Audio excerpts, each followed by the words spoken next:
New Mexico's legislature is the nation's only true citizen legislature. The women and men who serve as senators and representatives don't get paid for their work, and the legislature meets for just a few weeks every year. That means many lawmakers have to lean on pros to better understand the issues, and the pros are often lobbyists. How much influence do lobbyists have in the roundhouse? New Mexico Ethics Watch went to find out.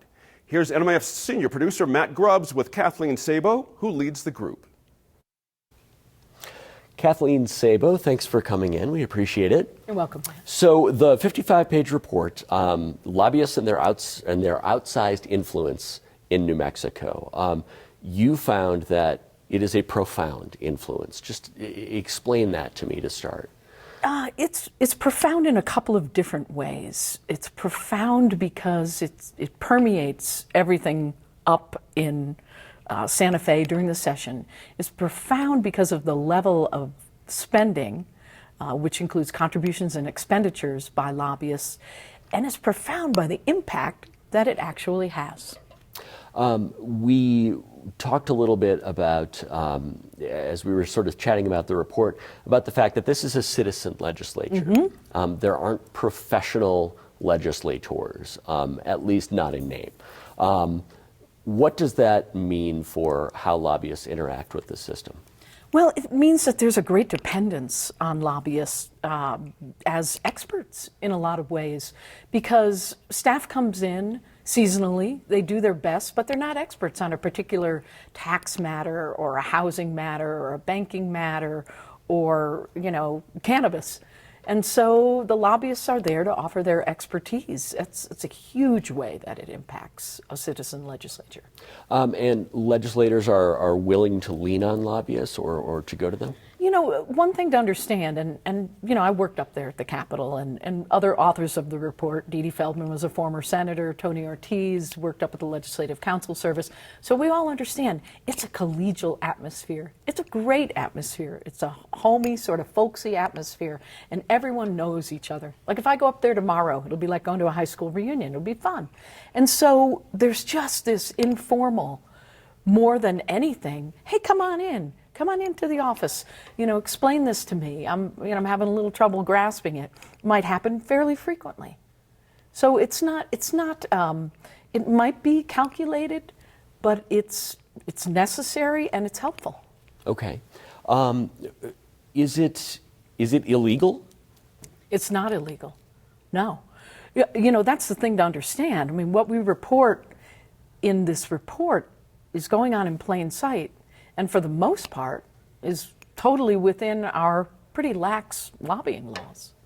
You followed specific efforts, specific industries. Mm-hmm. Anecdotally, what did you find? What are some of the more interesting things? Well, so the subtitle to the report is Tales of Film, Firearms, and Fumes. So the alliteration is nice, but it's also, clues you in to what we looked at. We looked at cannabis, we looked at firearms, we looked at vaping and tobacco. Because these, as we sort of narrowed things down, we started out with a greater range of topics. These were the ones that were most interesting. So do you want me to talk about one particular one? Absolutely. Pick one. So the one that got me the most, and each of us, authors sort of had a different take on it, was the firearms issue. Okay. Because a special interest spent, close to $500,000 to shift the composition of the House. And they got what they paid for. And so that's Everytown for Gun Safety. And they contributed close to $400,000 to candidates. And they got candidates elected who supported the background check bill.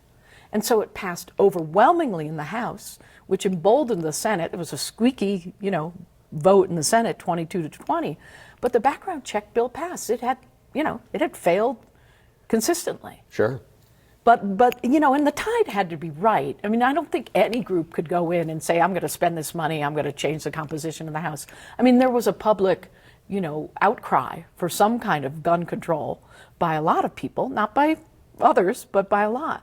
So that's the one that stood out to me. And, and we could tell you anecdotes about each one of those things. So ask away. Sure. Well, the interesting thing with Everytown for Gun Safety is that they're up against the NRA, and we traditionally think of the NRA as being the deep-pocketed ones. But in this case, it was Everytown, and they weren't necessarily lobbying on that issue. They were campaigning for candidates who supported that. And so they're really getting further upstream. They are. They did lobbying as well. And, Okay, and, sure, and it's yeah. important to note who the founder of Everytown is. One of them is Michael Bloomberg. You know, so there's a lot of money behind it.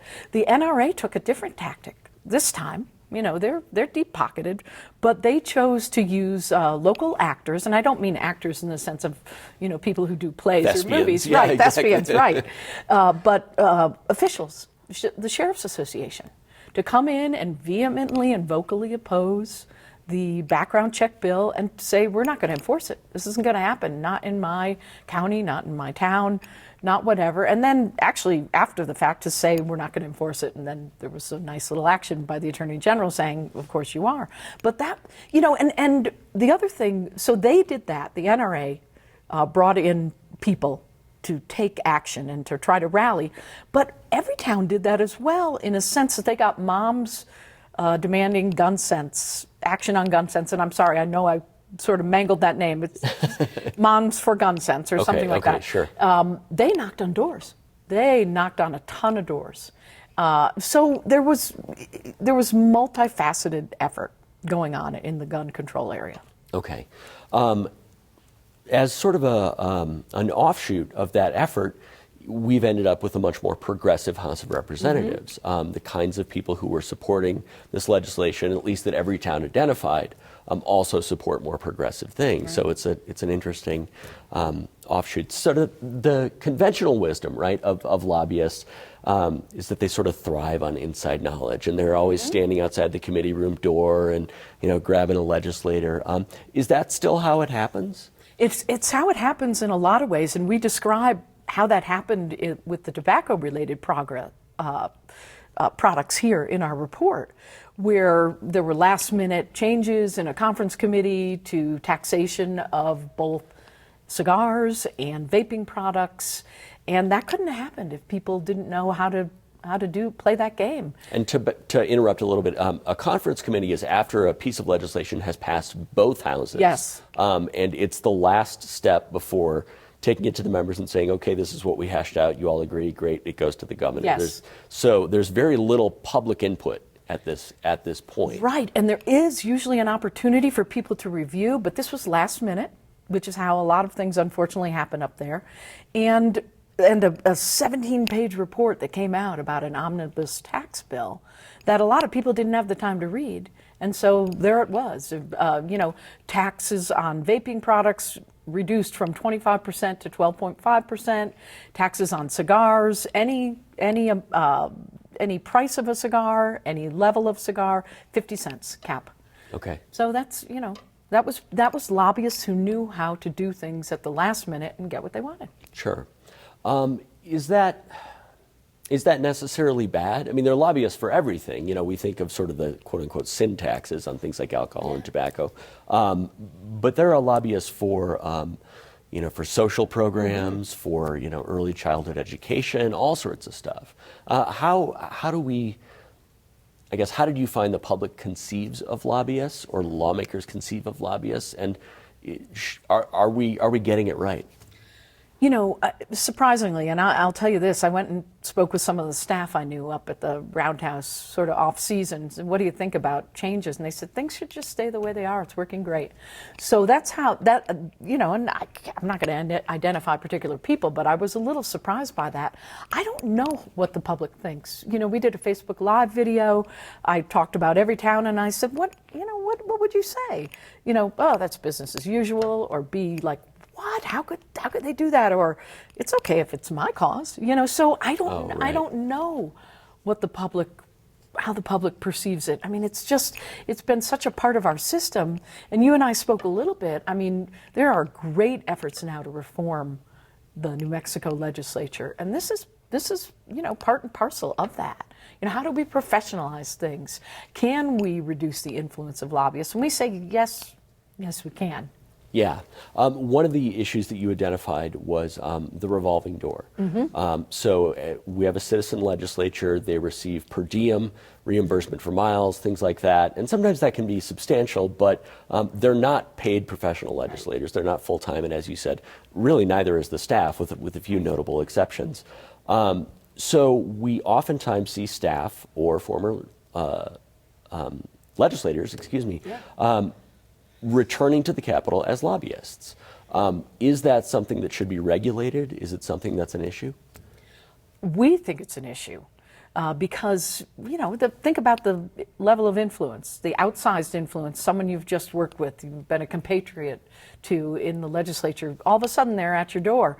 And so, the idea of a moratorium, I believe there's one on the federal level, and it has been floated numerous times. I think Senator Jeff Steinborn has been the chief proponent of that, a 2-year moratorium. That gives a chance for the House composition to change and really for there to be less influence. And, I know there's an argument like, hey, we deserve, to sort of reap the benefits of what we've done, but it doesn't seem ethical. Okay, and you end up with people who are able to perhaps push something through that they wouldn't normally if they didn't have those personal connections. You can only look at anecdotal evidence. Sure. No one's going to tell you, having Senator Richard Romero the year after he was the majority leader or floor leader come into my office made a difference. No, I don't think anybody's going to tell you that, but you see the way people greet each other. You know that they have commonalities. We can only surmise that makes a difference. In just the minute that we have left, what do we know about how lobbyists spend their money, and what do you think we should know? Well, what we know is what they spend. We don't always know what they spend it on. Okay. So, for instance, there might be a very general, took legislators to dinner. We don't know, was this about a particular bill? So we don't require them to say, yes, I spent this money in pursuit of House Bill 356, right, legalization. The other thing we don't know is how much they're compensated. And I had a national group tell me, we don't follow New Mexico because they're one of the few states that doesn't make lobbyists reveal how much they're compensated. And we think that's important to know, too. So those are the things we ought to know. Okay. Some of them. Sure. Well, there's much more in it. 55-page report. We'll be sure to link it online. But thank you so much for coming in. All right. Appreciate it. Absolutely.